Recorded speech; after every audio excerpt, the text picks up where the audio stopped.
Hello and welcome to Psych Myths Today, the internet's favorite talk show whose cameraman is actually an 8-year-old boy. Say hi, Jack. Hello. Today we've got a great myth for you, the midlife crisis. You've probably heard of it. You know, a 40-year-old man quits his job, starts dating a much younger woman, and buys a fast red sports car.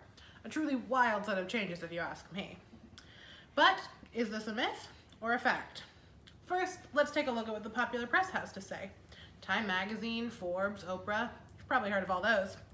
And they're pretty reputable sources who've all published articles about midlife crisis. Seems to me like a pretty good argument that it's true.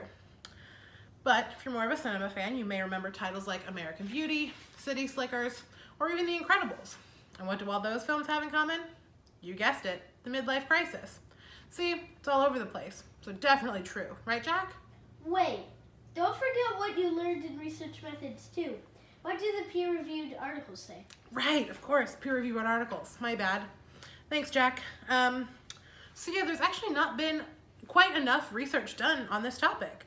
My research partner and I have been hard at work to find as much information as we could before this week's episode, and every study we found pretty much said that we need to do more research on this topic.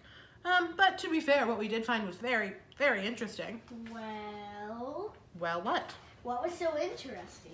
Oh, of course. Well, first of all, there were big differences in what actually constitutes midlife. Some studies put that age as low as 28 or as high as 75.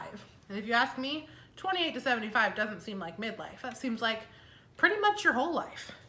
But you know, another common theme was the idea that the so-called midlife crisis isn't actually related to midlife at all. It seems to be more linked to things like culture, gender, and other aspects like emotional and mental well-being. There are also huge variations between individual cases, and there's just not enough evidence to suggest that midlife crisis is anything other than a myth. Obviously, the more research done in the future, the better, but for right now, I'll simply have to call this myth thoroughly busted. Keep that in mind the next time you try to make fun of your dad for being in the midst of his midlife crisis.